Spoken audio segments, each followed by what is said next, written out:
Cet homme s'appelle Loïc Séché. Il a fait 10 ans de prison pour un viol qu'il n'a pas commis. Enfin, tout de même, ne l'oublions pas, Séché a toujours nié. C'est quand même pas rien. Ses parents n'ont jamais cessé de le soutenir. S'il n'y a pas de coupable, il n'y a pas de victime, qu'on le libère. Didier Delporte est accusé d'avoir tué sa femme, Chantal. Qu'on me mette ça sur le dos, c'était le cocotier, quoi. La police ne trouve aucune preuve, mais il est incarcéré. Et de le voir derrière des barreaux.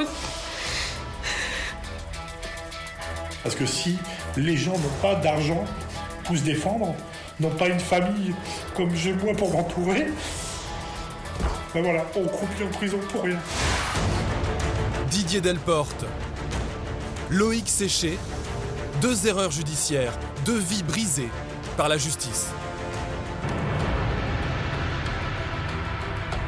L'affaire Loïc Séché commence ici en 2000, à la Chapelle-Saint-Sauveur, un village agricole aux confins de l'Anjou. Un bourg de 747 habitants, c'est ici qu'est né Loïc Séché.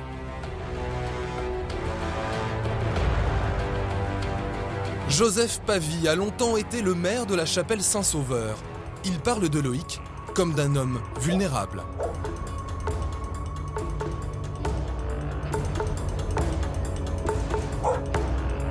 C'était le coupable idéal, qui ne savait pas se défendre.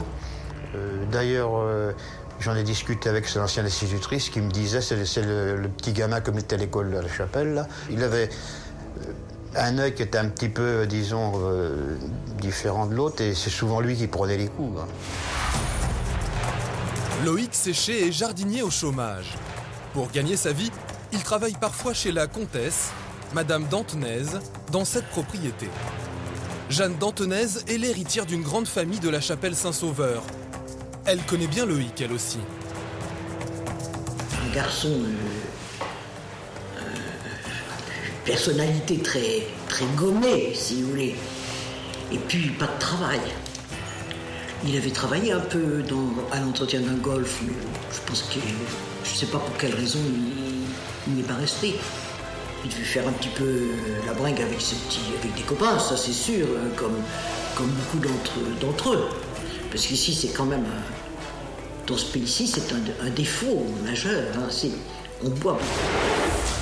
Loïc Séché est célibataire et il fréquente souvent des voisins qui habitent dans cette maison. Des voisins qui ont une fille de 13 ans scolarisée dans le collège du bourg voisin. C'est cette jeune adolescente que nous appellerons Virginie pour protéger son anonymat, qui va plonger Loïc Séché dans la tragédie. En février 2000, au collège où est scolarisée la jeune fille, l'équipe éducative est inquiète. Virginie est anorexique. Ses amis lui posent des questions. Elle leur raconte alors qu'elle est victime de terribles sévices. Je suis témoin d'avoir entendu Virginie dire qu'elle s'était faite violer et battue par un ami de ses parents à plusieurs reprises. Qui est l'homme qui aurait violé et battu cette adolescente? Au collège, les professeurs interrogent la jeune fille. Au cours de cet interrogatoire, un nom est prononcé, celui de Loïc Séché. Daniel Picard est un ami de Séché. Il a reconstitué les faits. Les professeurs, après un interrogatoire que je qualifierais de musclé dans le sens où ça a duré pas que 3 heures, hein, quand même. Ils arrivent à lui faire dire que c'est un habitué de la famille, un habitué des gens que les parents voient souvent, qui aurait eu des gestes déplacés vis-à-vis d'elle. Oui. Et c'est à ce moment-là que pour la première fois, le nom de Loïc Séché est prononcé, mais par le père. Par le père, pas par la fille, par le père. Dès lors, la machine judiciaire se met en route. Le 27 novembre 2000, Loïc Séché est interpellé et placé en garde à vue dans cette gendarmerie. L'adolescente l'accuse de l'avoir agressé sexuellement 3 fois en l'espace de 8 mois. La première fois en février 2000. Loïc Séché aurait tenté de la caresser, l'aurait allongée sur le canapé du salon, lui aurait enlevé son pantalon et tenté de la pénétrer avec son sexe. La deuxième agression aurait eu lieu 5 mois plus tard. Il lui aurait touché les seins et le sexe et aurait tenté d'introduire son sexe dans sa bouche. Et la troisième agression se serait produite 8 mois plus tard. Loïc Séché aurait attrapé Virginie chez elle et l'aurait emmenée sur un canapé. Il aurait tenté d'avoir des relations sexuelles avec elle. Après lui avoir caressé les seins, il serait finalement parti sans rien dire. Loïc Séché nie tout en bloc, mais il n'a aucun alibi pour aucune des 3 agressions. Il ne se souvient pas de ce qu'il faisait ces jours-là. Il est incarcéré à la maison d'arrêt de Nantes. Étrangement, à la chapelle Saint-Sauveur, l'arrestation de Loïc Séché ne s'ébruite pas tout de suite. Le maire de l'époque, Joseph Pavie, l'apprend par hasard 15 jours plus tard au bal des pompiers. J'ai aperçu le frère et la sœur de Loïc Séché. Il était à l'entrée de la salle, il pleurait. Alors, quand on est maire, on est toujours à l'affût de ce qui se passe dans sa commune. Je te l'ai trouvé, j'ai dit « Qu'est-ce que vous avez à pleurer ?» Il pleurait chaud d'or. Alors, comme il dit, Loïc est en prison. Alors, moi je dis « Loïc est en prison ?» Oui, en prison. Mais pourquoi? Parce qu'il a violé une fille. C'est comme ça que je l'ai appris. Alors moi, ce que j'admets mal, c'est qu'étant officier d'état civil depuis longtemps, connaissant tous les habitants de la commune, qu'on ne soit pas venu, lors de l'enquête, trouver le maire disant comment que ça se passe, surtout que je les connaissais bien, comment que ça se passe chez toi. Le 12 décembre 2003, le procès de Loïc Séché s'ouvre devant la cour d'assises de Nantes pour viol sur mineur. Un procès à huis clos. Loïc continue de clamer son innocence. La jeune adolescente, elle, aggrave ses accusations. Devant les jurés, elle ne lui reproche plus seulement 3 agressions, mais 7. À l'issue des débats, il est condamné à 16 ans de réclusion criminelle, une peine confirmée 1 an plus tard, en appel. Derrière les barreaux, Loïc Séché continue de clamer son innocence. Il écrit à ses amis, il parle de faux témoins. Il affirme qu'il est en paix avec sa conscience.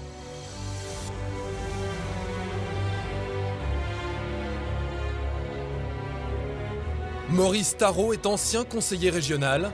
C'est lui le premier qui prend la défense de Loïc Séché. J'écris à Loïc pour lui soutenir le moral un peu et ne comprenant pas ce jugement. Et plus j'allais le voir, plus j'étais convaincu qu'il y avait une erreur. En 2006, Maurice, avec d'autres villageois, crée un comité de soutien en faveur de Loïc Séché pour alerter l'opinion publique sur cette affaire. Ça, c'est le premier article qui est paru, un comité de soutien, Loïc Séché à Ancenis. Il est paru le 26/12/06. Il y a eu de nombreuses irrégularités dans cette enquête. Le comité Loïc Séché dénonce un mini-outreau. Là, on y allait un peu plus loin.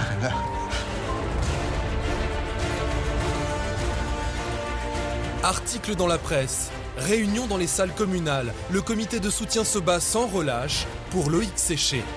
C'est à Varade, le village voisin dans ce bar-tabac, que les membres du comité se retrouvent régulièrement pour établir leur plan de bataille. Selon eux, l'enquête de gendarmerie n'a apporté aucune preuve matérielle contre Loïc Séché.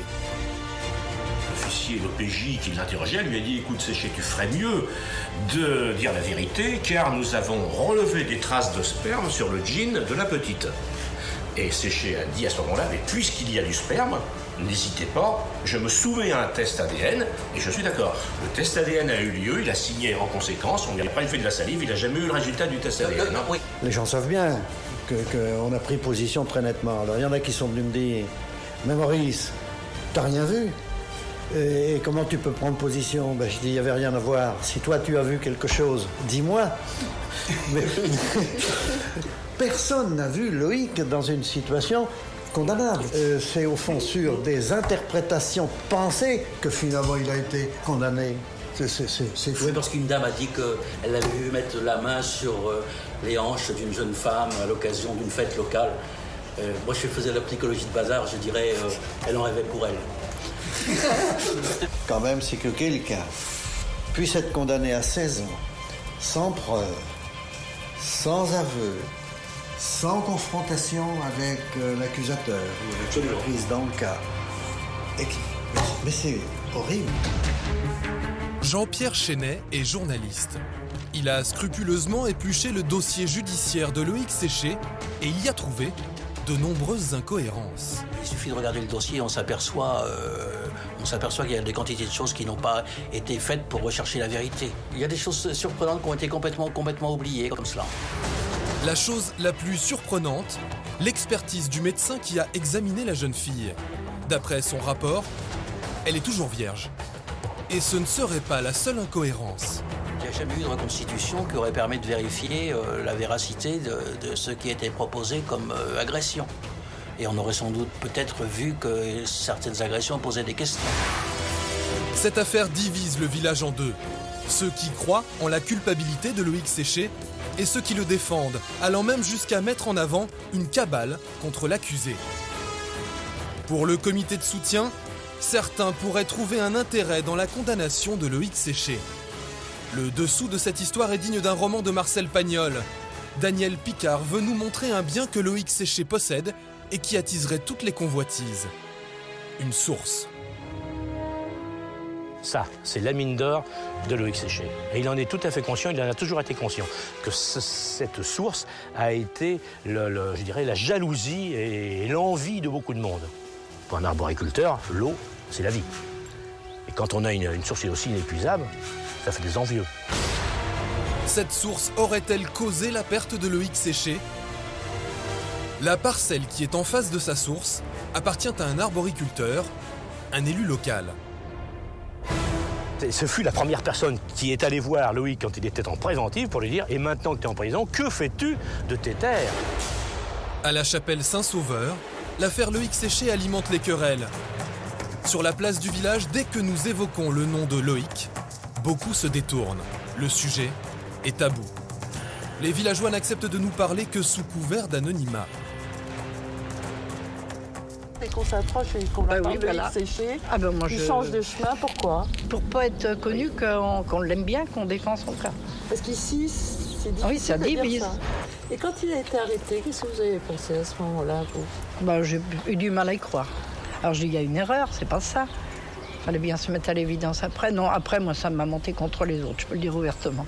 Que j'étais pour Loïc et contre ceux qui l'accusaient. Vous y croyez, vous, à la source ? Oui.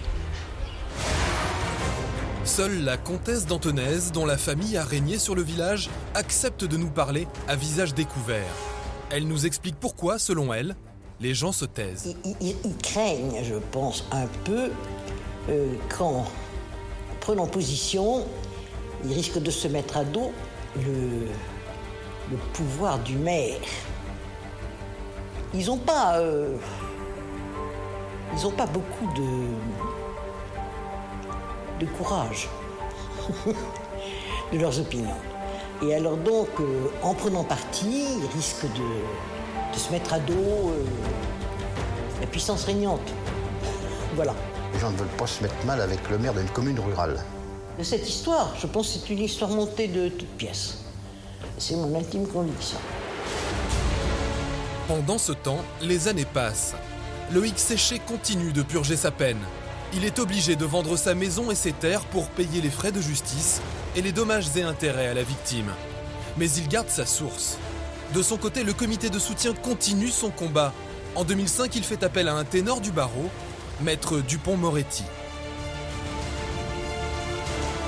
Quand je suis allé voir Dupont-Moretti en 2005 à Lille, il me dit il faudra un élément nouveau. Je pose la question à Dupont-Moretti, je dis mais qu'est-ce que vous appelez un élément nouveau ? Et là, c'est lui qui me dit je vais vous en donner un, très simple. Supposons que la victime revienne sur ses aveux et dise c'est pas Séché qui m'a violé. Il dit voilà un élément nouveau. Je dis oui, mais enfin là on rêve. 3 ans plus tard, coup de théâtre. Le 31 mars 2008, Virginie se rétracte. Elle écrit une lettre qu'elle envoie au procureur de Nantes. Je déclare avoir accusé à tort Loïc Séché. Je n'ai pas été victime de viol ni d'agression sexuelle de sa part. J'étais dans une période de confusion mentale et j'ai fini par être persuadée de ce que je dénonçais. Loïc Séché est innocent. Je ne supporte plus de le savoir en prison.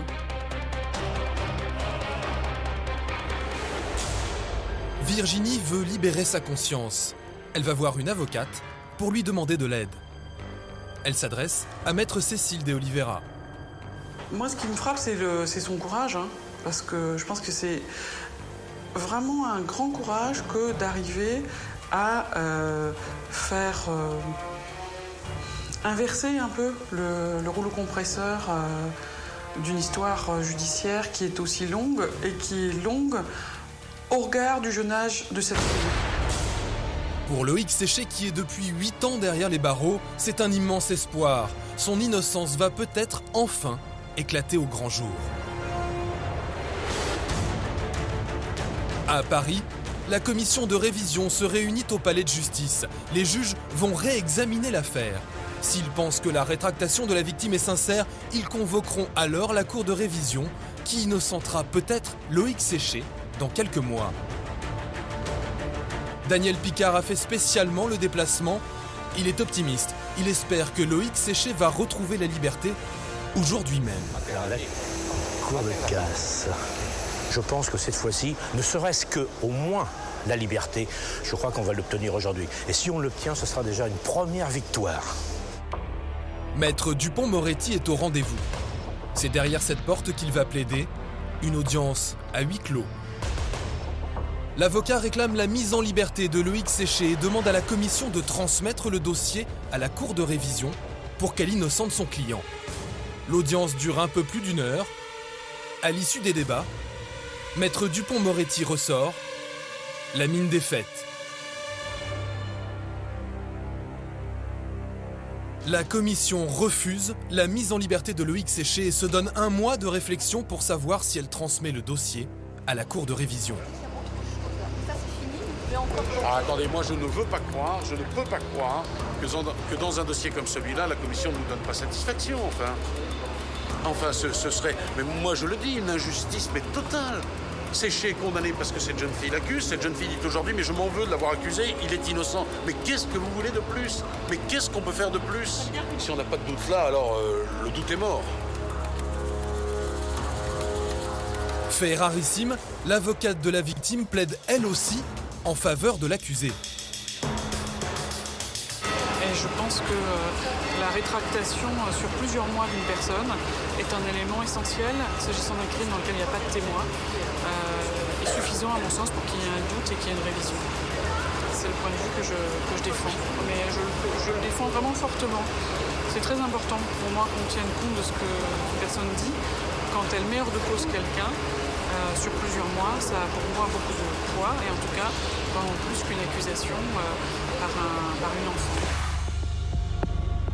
Que va décider la commission? Les magistrats vont-ils transmettre le dossier à la cour de révision? Elle se donne 1 mois de réflexion. L'attente commence. À la chapelle Saint-Sauveur, le comité de soutien garde espoir. J'espère bien qu'avec tous les éléments actuels, c'est pas possible autrement, qu'il va être libéré, blanchi, c'est pas possible autrement. Pendant toutes ces années, Maurice a soutenu Loïc, mais aussi ses parents. C'est des anciens agriculteurs, lui est fatigué, elle aussi, ils sont fatigués tous les deux. C'est des retraités agricoles. Le fait, depuis que Loïc est dans l'opinion publique considéré comme innocent, ils ont, disons, ils ne rasent plus les murs comme ils l'ont fait, quoi. Et ils se sont sentis, comme leur fils, accusés pendant tout un moment. Là, c'est juste en face.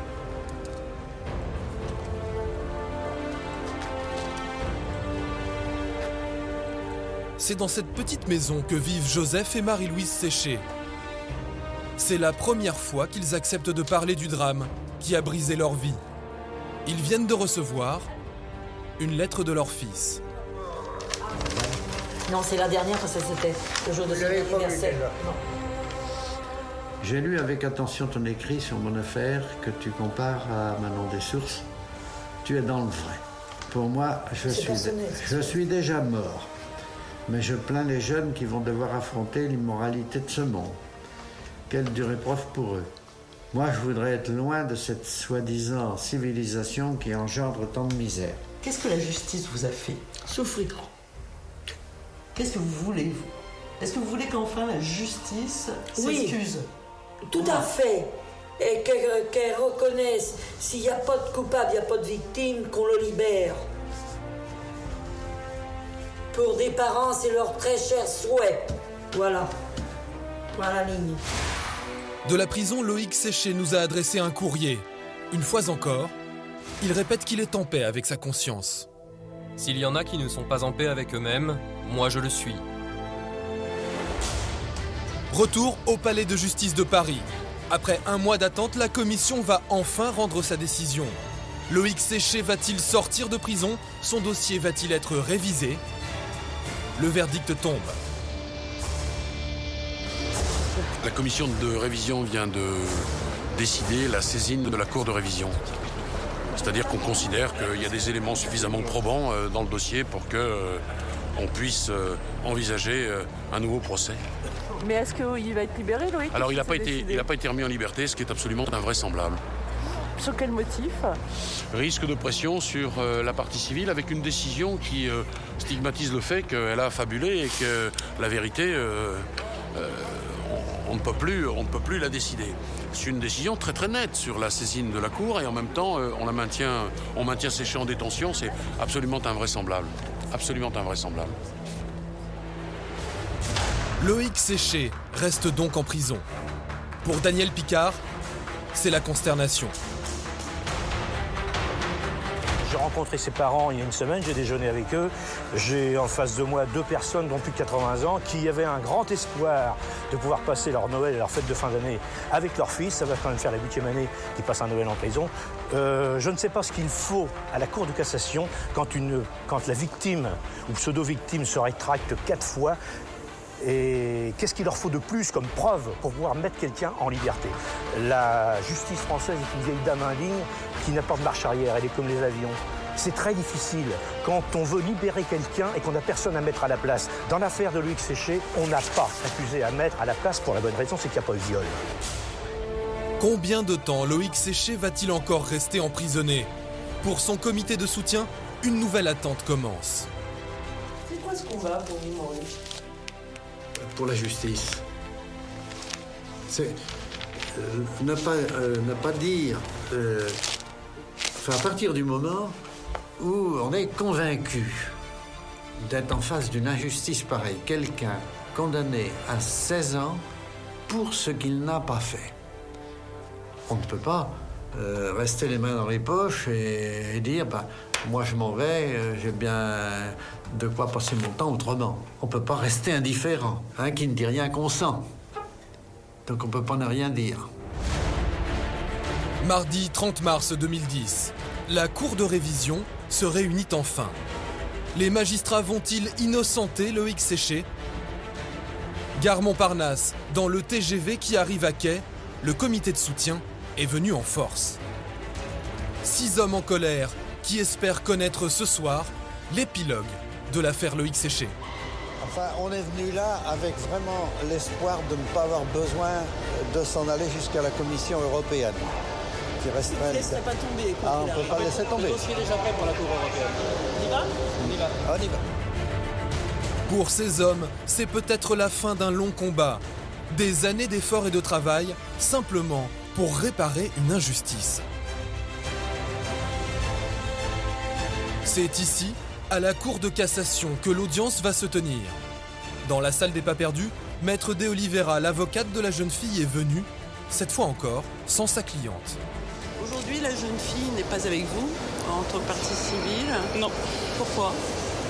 Elle n'a pas souhaité venir aujourd'hui à la Cour de révision. Elle m'a chargée de présenter des observations de son intérêt. C'est trop difficile pour elle.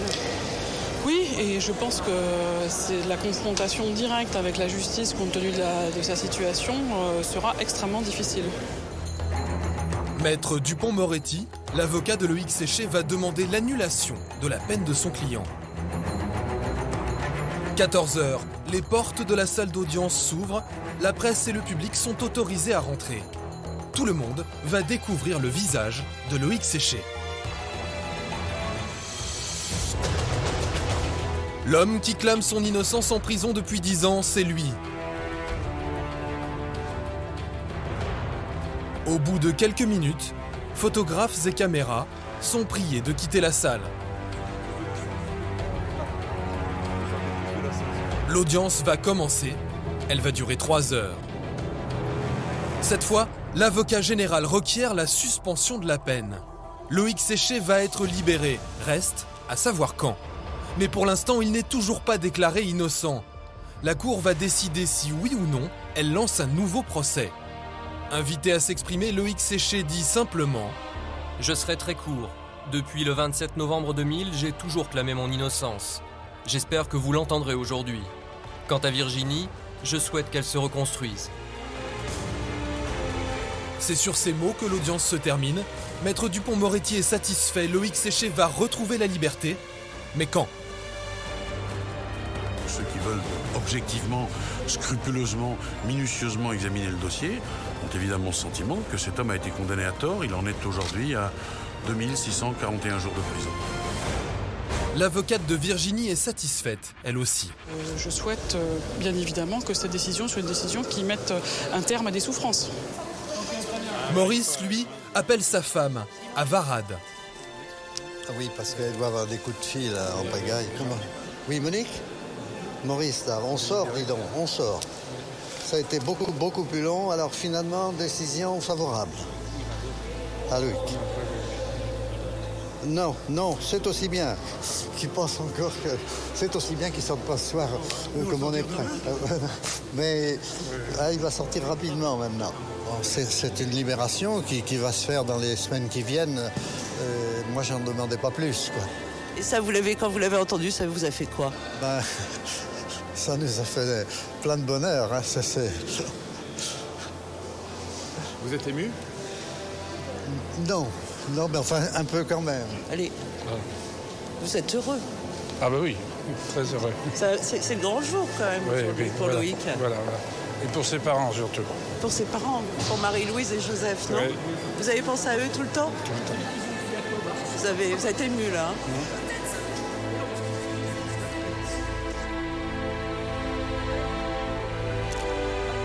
Pour le comité de soutien, c'est l'aboutissement d'un long combat qui se terminera quand Loïc sortira enfin de prison et quand il sera déclaré innocent par la justice.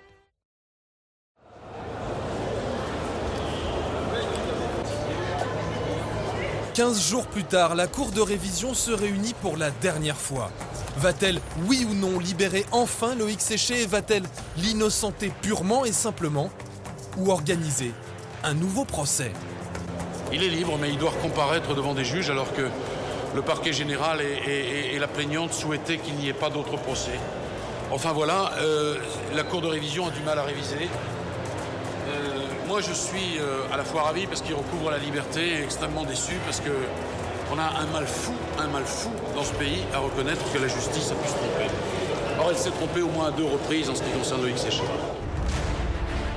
Quelques heures plus tard, à Nantes, les portes de la prison s'ouvrent devant Loïc Séché. Après 10 ans de réclusion, il retrouve enfin la liberté. Il a préparé quelques mots.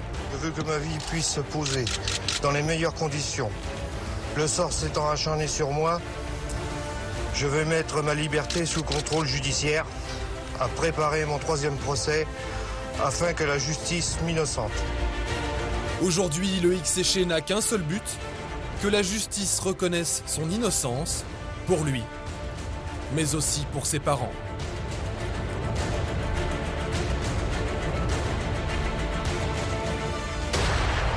Cet homme, lui aussi, a été broyé par la machine judiciaire. Pendant plus de 10 ans, il a été accusé d'avoir assassiné sa femme, Chantal.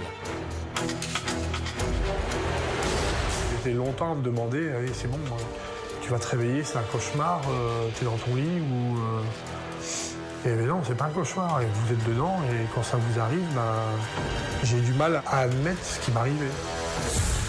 Un cauchemar judiciaire qui commence par une histoire d'amour entre un jeune homme de 19 ans et une jeune fille de 17 ans. Didier et Chantal. Lui a choisi de faire carrière dans l'armée. Chantal, elle, est vendeuse.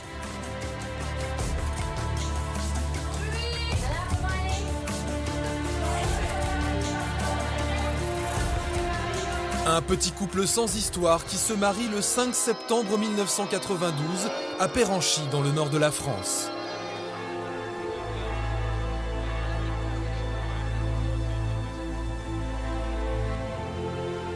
ça devait être la femme de ma vie, hein, comme dit le prêtre quand on se marie. Mais c'était quelqu'un de super. Jamais d'engueulade, toujours d'accord, très facile à vivre.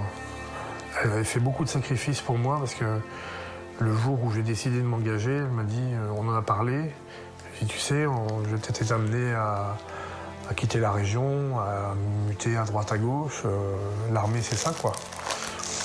Et elle m'a dit, moi je m'en fiche à partir du moment où je suis avec toi. En 1993, Didier est muté dans une garnison à Metz. Le couple s'installe dans cet immeuble, pas très loin du centre-ville. On est où j'habitais avec Chantal, au 103 rue Kellermann. Donc l'appartement qui est au premier étage à gauche. Là. Ça ravive de très bons et de très mauvais souvenirs en fait.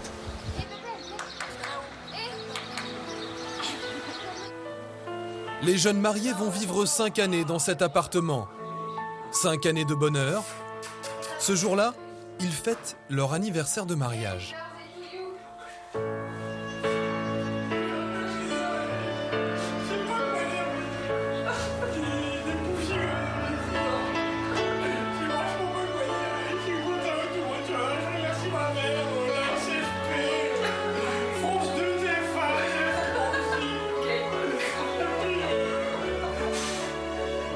De leur union va naître une petite fille, Justine, en 1996. Ces images ont été tournées seulement quelques jours avant que le bonheur de Didier et Chantal ne sombre dans l'horreur.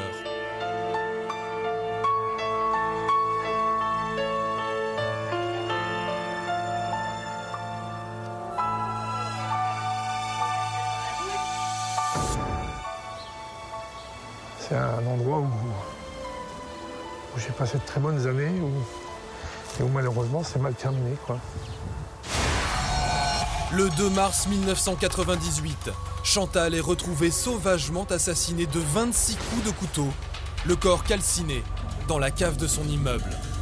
Je me suis souvent demandé qui était capable de faire ce genre d'atrocité, quoi. Parce que quelqu'un qu'on tue d'une balle, qu'on poignarde, bon, voilà, quoi, mais qu'on s'acharne comme ça, qu'on y mette le feu. Pour quelle raison? Pourquoi? Pour cacher des indices? J'ai jamais compris. Très vite, tous les soupçons se portent sur Didier Delporte. Pour la justice, c'est lui le meurtrier. Qu'on me mette ça sur le dos, c'était le cocotier, quoi. Pourquoi Didier est-il devenu le suspect numéro 1? Que s'est-il passé le 2 mars 1998 au 103 rue Kellermann? Ce jour-là, Didier quitte son domicile à 4h30 du matin. Il embrasse pour la dernière fois sa femme sur le pas de la porte. Il part pour Fontainebleau, où il doit effectuer un stage militaire. Sur le chemin, il s'aperçoit qu'il a oublié une pochette avec ses papiers d'identité. J'ai fait demi-tour et je suis revenu vers l'appartement pour récupérer tout ça, quoi. Il est 6h du matin quand le 2 mars 1998, Didier est de retour chez lui.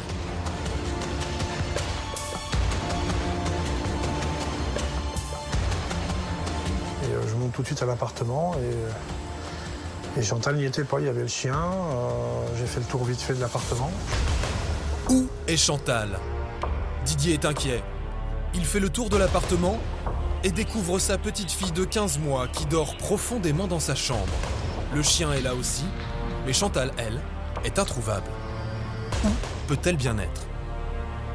Didier ressort pour aller voir à la boulangerie qui se trouve au coin de la rue, mais elle est fermée. De retour dans l'immeuble, une épaisse fumée a envahi le hall. Didier appelle les pompiers. Quand les pompiers et la police sont arrivés, ils sont allés tout de suite intervenir dans la cave, en fait. Et au bout d'un moment, il y a un des pompiers qui est remonté et qui a dit qu'il y avait quelqu'un là.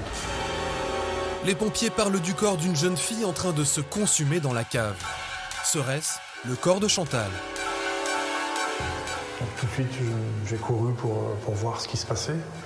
Et avant d'arriver tout en bas des escaliers, j'étais remonté par un militari, par deux sapeurs-pompiers en fait, qui m'ont dit que j'avais rien à faire là, quoi. Puis c'était plein de fumée, il y avait... puis là, j'ai compris ce qui s'était passé, quoi.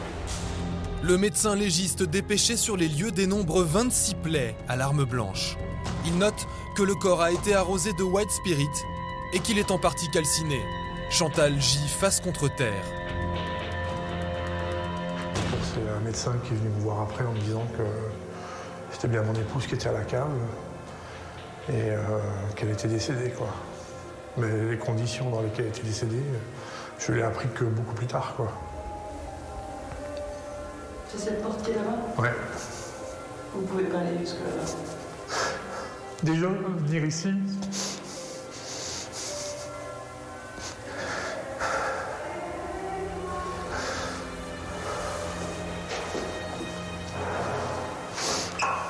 C'est trop difficile. Ah, je pensais pas que je l'aurais aussi dur.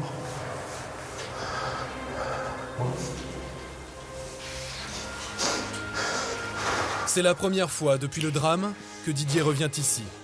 12 ans ont passé, mais la douleur est toujours aussi vive.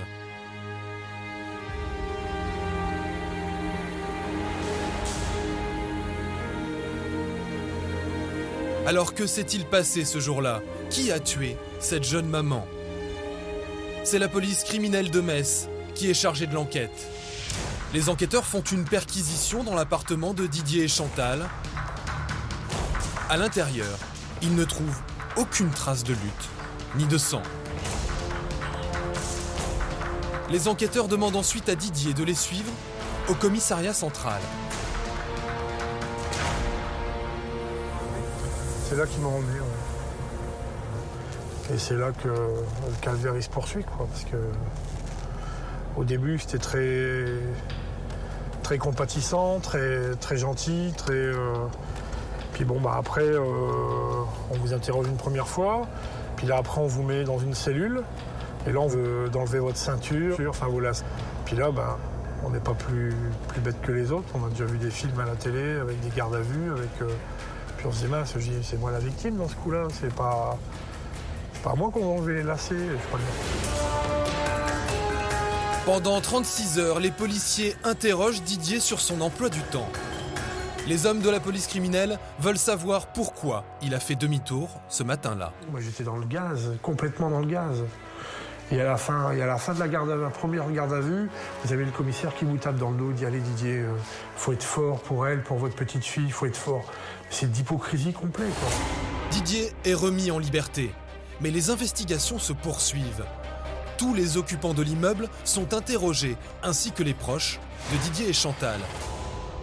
Dans les procès-verbaux, tout le monde est unanime. Il n'y avait aucun problème de couple. Mais dans l'immeuble d'en face, les policiers recueillent un témoignage qui accable Didier. Son témoignage, on sait toutes les conséquences qu'il y a eu lors de cette enquête et ce qui a motivé la juge d'instruction de me mettre en détention, en fait. 6 mois après le meurtre, Didier est arrêté et placé une deuxième fois en garde à vue.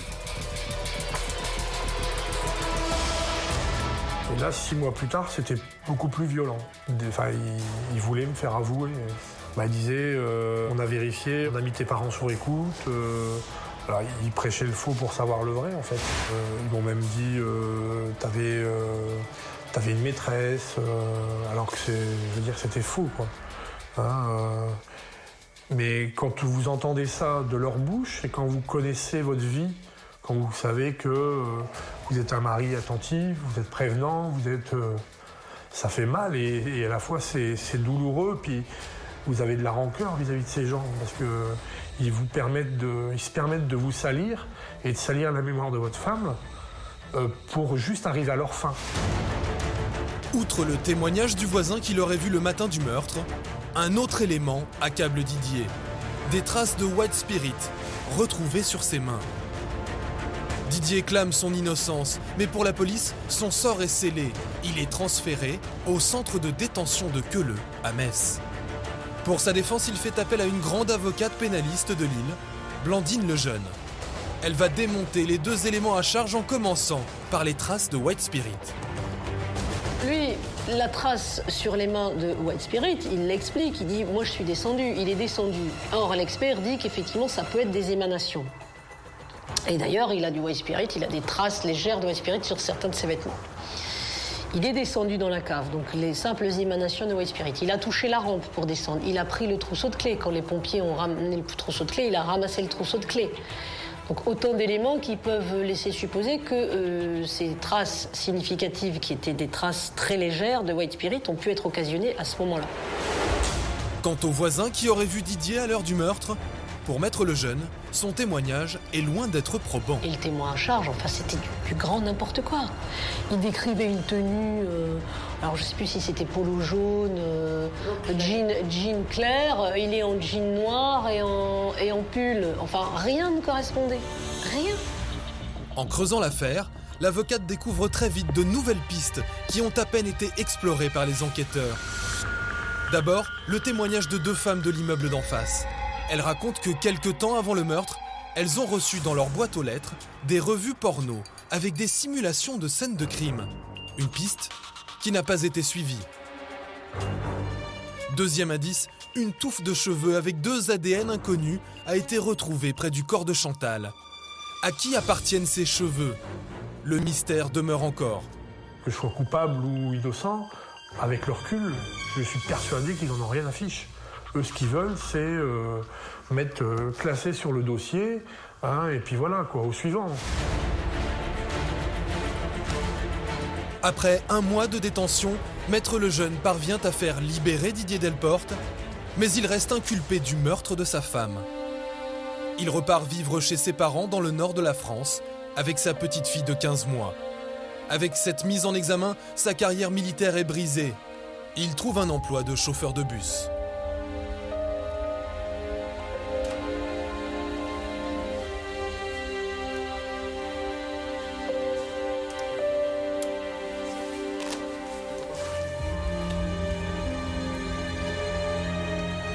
Vous vous souvenez, madame, quand il est arrivé à ce moment-là, ça devait être... C'est comme si c'était hier. On a récupéré Justine tout de suite après l'enterrement de Chantal. Et la petite, on l'avait, c'était un beau bébé. Et on l'adorait, c'était notre première petite fille. Et de le voir derrière des barreaux.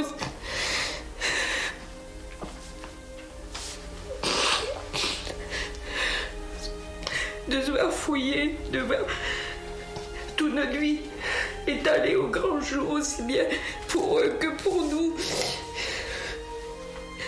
D'avoir été mis sous écoute comme ça pendant tant de temps sans qu'on savait rien, alors qu'on n'avait rien à se reprocher.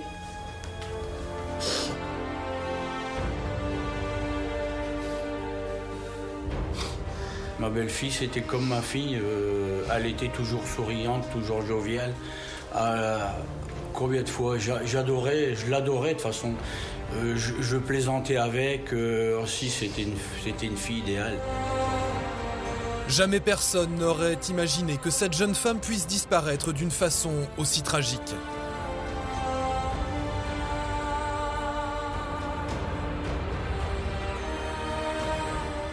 Aidé de son avocate, Didier Delporte va tenter de se disculper et de sortir des mailles de la justice.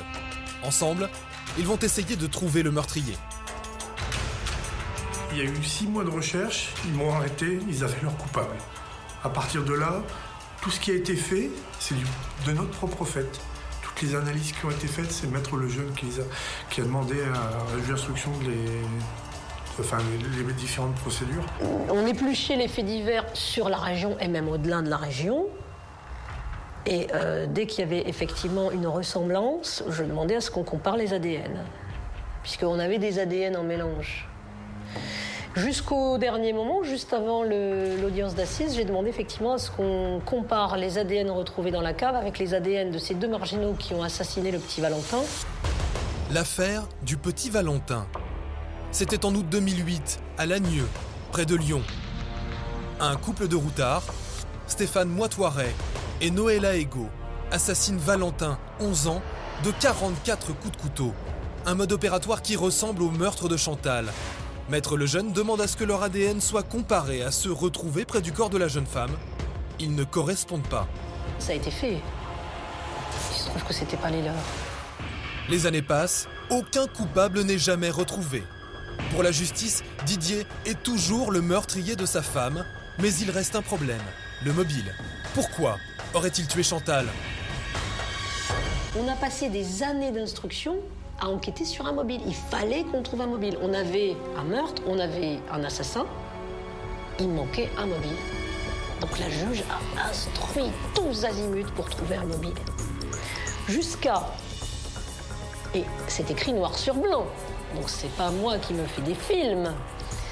Penser que il a tué sa femme parce qu'il partait à un stage, que ce stage était capital pour lui, et que s'il avait raté ce stage, c'en était fini de sa carrière de militaire. Donc il était tellement nerveux qu'il l'a assassiné.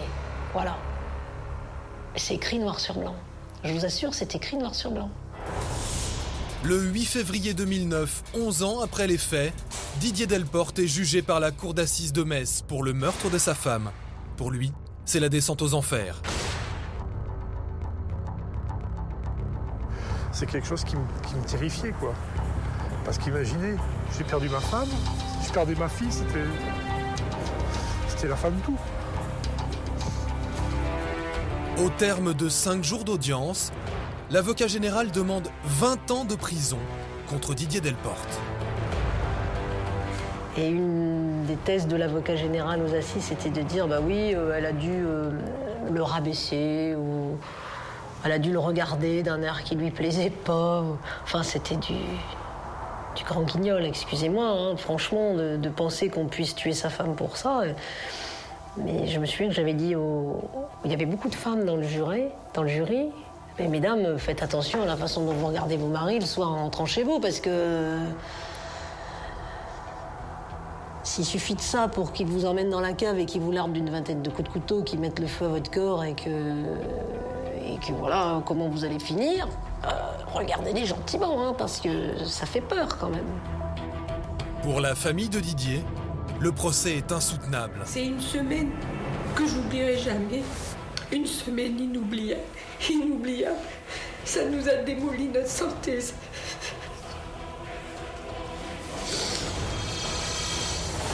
Après 3 heures de délibéré, le verdict tombe. Didier est acquitté.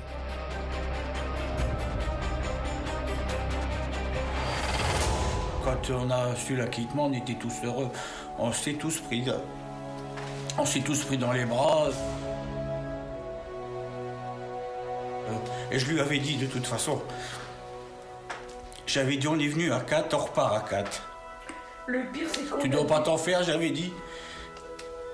S'il y a un bon Dieu sur terre, on reviendra tous les 4. Et je l'ai dit sans arrêt au tribunal. On est venu à 4, on repart à 4. Le parquet ne fait pas appel de la condamnation.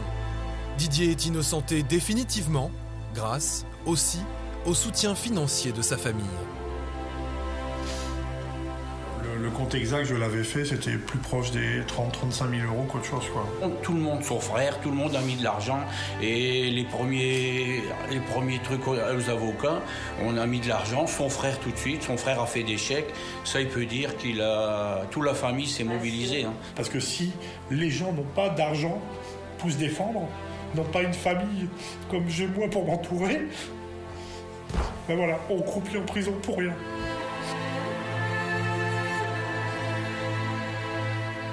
Didier vit aujourd'hui dans cette maison avec sa fille et sa nouvelle compagne, Samantha. Ensemble, ils ont un petit garçon, mais Didier reste hanté par cette histoire.